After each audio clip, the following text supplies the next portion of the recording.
26-এ BJP আসবে, আমরা যোগ্যদের তালিকা বের করে সেই তালিকা নিয়ে সুপ্রিম কোর্টে যাব, রিভিশন পিটিশন করব। আমরা কথা দিচ্ছি, আমরা যোগ্যদের তালিকা নিয়ে, সিবিআইও বলে দিয়েছে, মার্ক করে দিয়েছে কারা যোগ্য কারা অযোগ্য।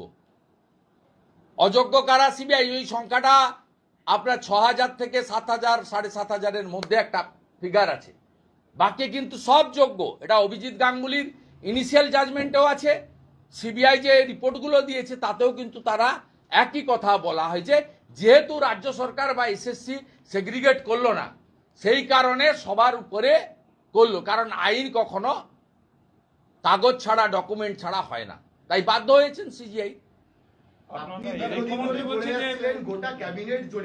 আমি আপনাকে ডকুমেন্টস দিয়েছি, আমি ডকুমেন্ট দিয়েছি এবং আমি প্রণাম করি জগদীপ ধনখড়কে। তিনি অনুমোদন দিলে এই অতিরিক্ত শূন্যপদ ক্রিয়েশনও হয়ে যেত।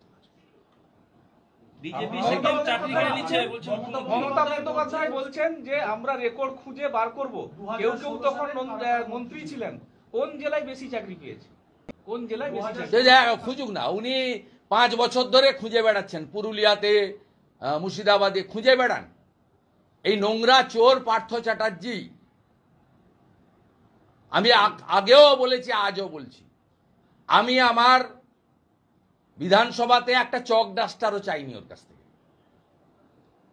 পার্থ চট্টোপাধ্যায় একটা নোংরা লোক, উনি এই কথাটা ভাঙা রেকর্ড, এই করে করে 21-এ হেরেছে, আবার 26-এ হারবে। ওনার যদি পিতৃ পরিচয় সঠিক থাকেন, ওনার বাবা নাকি স্বাধীনতা সংগ্রামী, আমি বলবো প্রমাণ দিন।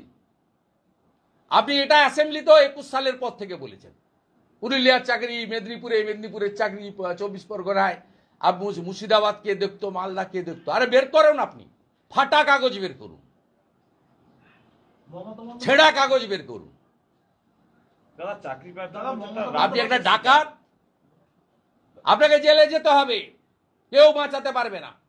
আর 8 তারিখে যদি সিবিআই ডিভিশন বেঞ্চের অর্ডার আপহোল্ড না রাখে, আমরা বিজেপি ক্ষমতায় আসার পরে কমিশন বসিয়ে আপনাকে জেলে পাঠাবো এই দুর্নীতির জন্য। আপনি নিশ্চিন্ত থাকুন, আপনার শেষ পরিণতিটা জেলে।